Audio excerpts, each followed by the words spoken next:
মানুষের জন্য যেটা সহজ সেটাই শরীয়ত করেছেন। তো সেই সময় খেজুরের দাম, পনিরের দাম, জবের দাম, তারপরে কিশমিশের দাম এই গমের তুলনায় কম ছিল। কারণ আরবের প্রধান মদিনার, এখনো মদিনার মানুষেরা কি খায়? খেজুর খায়। এবং তখন তাদের প্রধান খাদ্য বলতে পারেন সেটা ছিল। আর তাদের এই গমগুলো আমদানি করতে হতো ওই শাম থেকে, বাইরের দেশ থেকে। তারা কি করে নিয়ে আসতো? ক্রয় করে নিয়ে আসতো। তো এই জন্য গমের দামও বেশি ছিল তখন। এই জন্য আল্লাহ রাসূল সাল্লাল্লাহু আলাইহি সাল্লাম বলছেন, তো তোমরা যদি গম দিয়ে আদায় করো তাহলে অর্ধ সা দিবে, আধা সা। গমের যেহেতু দাম বেশি, এই জন্য আধা সার কথা বলা হয়েছে। এখন সেই সময় আল্লাহ রসুলের জামানায় ওই জিনিসগুলোর প্রচলন বেশি ছিল, এটার উপর বলছেন। এখন আমরা কিসে বেশি? আমরা আটাও খাই, চাউলও খাই। এখন আমরা আটাও দিতে পারি, বা আটার পরিবর্তে আমি টাকাও দিতে পারি। বরং টাকা দিলেই সুবিধা বেশি। কেন? অনেকে যদি আপনি খাদ্য দিয়ে দেন, অনেকে বলতেছে যে সেমাই, চিনি, ডাল, আলু যা আছে কিনে দিয়ে দাও। এখন সবাই ডাল, চিনি, আলু কিনে দিতেছে, চিনি আর সেমাই কিনে দিতে। একসময় দেখা যাবে ওর চিনি আর সেমাই বিক্রি করতে যায়, ওর অবস্থা খারাপ হয়ে যাবে। সেমাই কি অতদিন বাড়ির মধ্যে থাকবে? এ তো একসময় বয়কা হয়ে যাবে। এখন একটা মানুষ 50-60 জন হয়তো ফেতরা দেয়। এখন 50-60 জন 50টা সেমাইয়ের প্যাকেট নিয়ে গেছে। এখন রাস্তায় বসে থেকে ওটা বিক্রি করতে হবে। বাজারে হলো 10 টাকা, এখন ওর টাকার দরকার 5 টাকা দিয়ে বিক্রি করতে হবে, লস হয়ে যাবে। ওয়ানুমিনু বিহি ওয়া নাতাওয়াক্কালু আলাইহি ওয়া নাউযু বিল্লাহি মিন শুরুরি আনফুসিনা ওয়া মিন সাইয়্যাতি আ'মালিনা। من يهده الله فلا مضل له ومن يضلله فلا هادي له ونشهد أن لا إله إلا الله وحده لا شريك له ونشهد أن سيدنا مولانا محمدا عبده ورسوله صلى الله عليه وعلى آله وأصحابه وبارك وسلم تسليما كثيرا كثيرا. أما بعد فقد قال الله تعالى في كلامه المجيد وأقيموا الصلاة وآتوا الزكاة. قال رسول الله صلى الله عليه وسلم بني الإسلام على 5: شهادة أن لا إله إلا الله وأن محمدا عبده ورسوله وإقام الصلاة وإيتاء الزكاة والحج والصوم ورمضان أو كما قال عليه الصلاة والسلام. আল্লাহ পাকের দরবারে লাখো কোটি শুকরিয়া। আল্লাহ তাআলা এই রমজানের, বিগত রমজানগুলো আমাদেরকে, রমজানের যে রোজা, প্রতিদিন যে রোজা আল্লাহ তাআলা আমাদেরকে করার জন্য তৌফিক দান করছেন বলে আলহামদুলিল্লাহ। এবং আল্লাহ পাকের কাছে আরো আশা রাখি সামনের রমজানের রোজাগুলো যেন আল্লাহ তাআলা আমাদেরকে শরীয়তের হুকুম মোতাবেক, রাসূল করিম সাল্লাল্লাহু আলাইহি ওয়াসাল্লামের তরিকা মোতাবেক আদায় করার তৌফিক দান করেন বলি আল্লাহুম্মা আমিন। দরুদ ও সালাম নবী মুহাম্মদুর রাসূলুল্লাহ সাল্লাল্লাহু আলাইহি ওয়াসাল্লাম। মাহে রমজান এসেছে আমাদের আত্মপরিশুদ্ধি করার জন্য। আগুনের কাজ হলো জোরে পুড়ে ছারখার করে দেওয়া, আর রমজানের কাজ হলো মানুষের গুনাহকে ভস্ম করে দেওয়া। এই রমজানের ফজিলত সম্পর্কে আমরা বিগত মসজিদে রমজানের ফজিলত, ইতিকাফের ফজিলত, কদরের ফজিলত মোটামুটি আমরা আলোচনা করেছি। আজকে আমরা একটু যাকাতুল ফিতর এবং যাকাত সম্পর্কে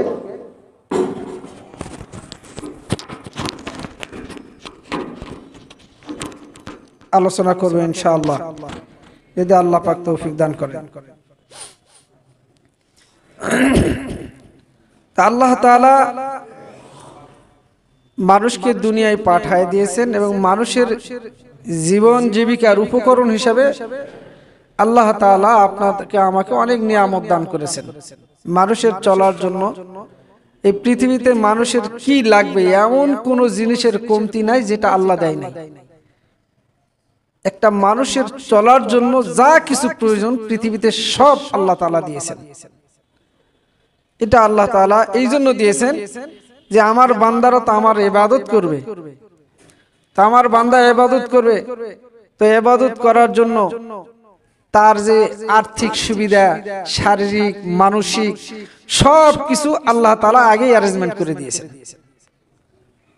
বান্দা আল্লাহর এই নিয়ামতগুলো ভক্ষণ করবে আর আল্লাহর ইবাদত করবে। তো আল্লাহ তাআলা আপনাকে আমাকে এই মাহে রমজানের পর এই রমজানের যাকাতুল ফিতর, রমজানের ত্রুটি বিচ্যুতি অনেক কিছু হয়ে যায় আমাদের, দেন সবার জন্য একটু কষ্ট করেন, আল্লাহ তাআলা এই কষ্টের মধ্যেও সওয়াব দিবেন।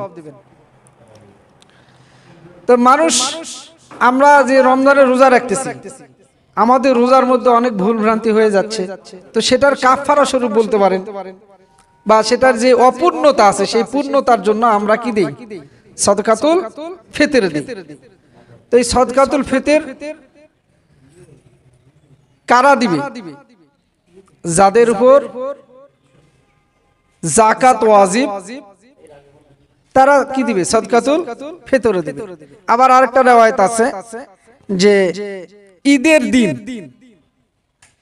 ঈদের দিন একটা মানুষ তার সেই দিনের যত প্রকার হাজতে আসলিয়া অর্থাৎ নিত্য প্রয়োজনীয় যা কিছু প্রয়োজন সব মিটানোর পরে তার কাছে যদি সম্পদ কিছু থাকে তো সেও কি দিবে? ফিতরা দিবে। ফিতরার জন্য নিসাব পরিমাণ মাল হওয়ার দরকার নাই, বা 1 বছর তার কাছে থাকতে হবে এটার প্রয়োজন নাই। ওই দিন সে সচ্ছল, সে যাকাত ফিতরা দিবে। আর যাকাতের জন্য হলো বান্দার কাছে মাল সারা বছরে খাওয়ার পর হিসাব নিকাশ করে যে উদ্বৃত্ত টাকা হয়েছে সেটা যদি তার নিসাব পরিমাণ হয়, অর্থাৎ 7.5 ভরি স্বর্ণ অথবা 52.5 তোলা রূপা যদি থাকে, তাহলে সেটার উপর কি হবে? যাকাত হবে। আর কমে যদি থাকে তাহলে তো হবে না। তো এই জন্য আমরা সবাই যাকাত দিব, ফিতরা দিব। ফিতরা কখন দিব? ফিতরা আমরা ঈদের নামাজে যাওয়ার আগেই আদায় করব ইনশাআল্লাহ। যদি ঈদের নামাজের আগে আমরা আদায় না করি তাহলে পরেও যদি ওই ফিতরার টাকা আমরা দেই, এটা আমার কিন্তু সাদকাতুল ফিতর হবে না, সাধারণ দান হিসাবে সওয়াব পাবো। সাদকাতুল ফিতরের যে সওয়াব সেটা পাবো না, সাধারণ দান করার যে সওয়াব সেই সওয়াব পাবো। তো এই জন্য আচ্ছা বলবো ইনশাআল্লাহ, ভালো কথা বলেছেন। তা আমরা এখন এই যে কিতাবের মধ্যে আসছে যে ফিতরা আমরা কোন টাইমে দেব? ঈদের দিন সুবে সাদেক থেকে শুরু করে ঈদের নামাজে যাওয়ার আগ পর্যন্ত দিয়ে দেওয়া আল্লাহ রাসূল হয়ে দিয়েছেন। সেটা বলছি, আসতেছি অবশ্যই, সেখানে আসবো। একটু ধৈর্য ধরেন ইনশাআল্লাহ, ধৈর্য ধরেন। তো এখন এই টাইমের মধ্যে আমরা কি দেই? ফিতরা দেওয়ার কথা হাদিস শরীফের মধ্যে বলা হয়েছে, এবং হাদিস শরীফের মধ্যে ফিতরা কোন পণ্য দিব 5টা জিনিসের কথা বলা হয়েছে। খেজুর, কিশমিশ, পনির, জব, গম, 5টা জিনিস দিয়ে ফিতরা আদায় করতে হবে, হাদিসে আসছে। এখন আমরা তো টাকা দেই, তাহলে কি আমাদের ফিতরা আদায় হবে না? এখন গম বাদে গমের আটা বাদে, গম এবং গমের আটা বাদে অন্য যে 4টা জিনিস আছে, এই 4টা জিনিস যদি আমরা দিয়ে ফিতরা আদায় করি তাহলে আমাদেরকে 1 সা অর্থাৎ 3 কেজি 300 গ্রাম 3 কেজি 300 গ্রাম দিতে হবে। খেজুর দিলেও 3 কেজি 300 গ্রাম, তারপরে কিশমিশ দিলেও 3 কেজি 300 গ্রাম, পনির দিলেও 3 কেজি 300 গ্রাম, জব দিলেও 3 কেজি 300 গ্রাম। শুধুমাত্র গম আর আটা যদি দেই আধা সা অর্থাৎ 1 কেজি 650 গ্রাম, এই পরিমাণ আমাদেরকে দিতে হবে, ফিতরা দিতে হবে। এখন আমাদের এখানে এইটা নিয়ে অনেক মতানৈক্য আছে। কিছু কিছু ওলামারা বলতেছেন, কিছু কিছু ভাইয়েরা বলতেছেন যে না, খাদ্য দিয়েই ফিতরা আদায় করতে হবে, নচেত এটা হবে না, হারাম। কিছু কিছু ভাই ফতোয়া দিয়ে দিছে হারাম। হ্যাঁ, তো এখন তাহলে কি আমরা হারাম কাজ করতেছি? এখন গম, হাদিসের মধ্যে আসছে যে গমটা কেন মানুষের জন্য যেটা সহজ সেটাই শরীয়ত করেছেন। তো সেই সময় খেজুরের দাম, পনিরের দাম, জবের দাম, তারপরে কিশমিশের দাম এই গমের তুলনায় কম ছিল। কারণ আরবের প্রধান মদিনার, এখনো মদিনার মানুষেরা কি খায়? খেজুর খায়। এবং তখন তাদের প্রধান খাদ্য বলতে পারেন সেটা ছিল। আর তাদের এই গমগুলো আমদানি করতে হতো ওই শাম থেকে, বাইরের দেশ থেকে। তারা কি করে নিয়ে আসতো? ক্রয় করে নিয়ে আসতো। তো এই জন্য গমের দামও বেশি ছিল তখন। এই জন্য আল্লাহ রাসূল সাল্লাল্লাহু আলাইহি সাল্লাম বলছেন, তো তোমরা যদি গম দিয়ে আদায় করো তাহলে অর্ধ সা দিবে, আধা সা। গমের যেহেতু দাম বেশি এই জন্য আধা সার কথা বলা হয়েছে। এখন সেই সময় আল্লাহ রসুলের জামানায় ওই জিনিসগুলোর প্রচলন বেশি ছিল, এটার উপর বলছেন। এখন আমরা কিসে বেশি? আমরা আটাও খাই, চাউলও খাই। এখন আমরা আটাও দিতে পারি বা আটার পরিবর্তে আমি টাকাও দিতে পারি, বরং টাকা দিলেই সুবিধা বেশি। কেন? অনেকে যদি আপনি খাদ্য দিয়ে দেন, অনেকে বলতেছে যে সেমাই, চিনি, ডাল, আলু যা আছে কিনে দিয়ে দাও। এখন সবাই ডাল, চিনি, আলু কিনে দিতেছে, চিনি আর সেমাই কিনে দিতে, একসময় দেখা যাবে ওর চিনি আর সেমাই বিক্রি করতে যায় ওর অবস্থা খারাপ হয়ে যাবে। সেমাই কি অতদিন বাড়ির মধ্যে থাকবে? এতে একসময় বয়কা হয়ে যাবে। এখন একটা মানুষকে 50-60 জন হয়তো ফিতরা দেয়। এখন 50-60 জন 50টা সেমাই প্যাকেট নিয়ে গেছে। এখন রাস্তায় বসে থেকে ওটা বিক্রি করতে হবে। বাজারে হলো 10 টাকা, এখন ওর টাকার দরকার 5 টাকা দিয়ে বিক্রি করতে হবে, ওর লস হয়ে যাবে। অতএব ওই ব্যক্তির চাহিদা কি? এখন একটা ব্যক্তির চাহিদা হতে পারে, মানুষ নানা সমস্যায় জর্জরিত, কেউ অসুস্থ মানুষ, তাই যদি টাকা পায় একটু ঔষধের দোকানে যে ঔষধ কিনতে পারবে। অসুস্থ মানুষ টাকা যদি পায় চিকিৎসার জন্য ডাক্তারের কাছে যাইতে পারবে। কথা ঠিক কিনা? এখন দেখা গেল আপনি খাদ্য দিয়েছেন, আমার ছেলে আছে, তার জন্য একটা জামার দরকার আমার, তাহলে আমাকে ওই খাদ্যটা আবার বিক্রি করে তার জন্য জামা কিনতে হবে। কথা ঠিক না? তো এই জন্য ইসলাম তো, শরীয়ত তো আপনাকে আমাকে কষ্ট দিতে চায় না। লা ইউকাল্লিফুল্লাহু নাফসান ইল্লা উসআহা। তো শরীয়ত মানুষকে এমন বোঝা চাপে দেয় না যেটা মানুষের জন্য বহন করা কষ্টসাধ্য হয়ে যাবে। কাজেই আমরা টাকা দিয়েও ফিতরা আদায় করতে পারবো। আর ফিতরা, এই যে একজন ভাই বলছে যে আমরা কখন দেব ফিতরা?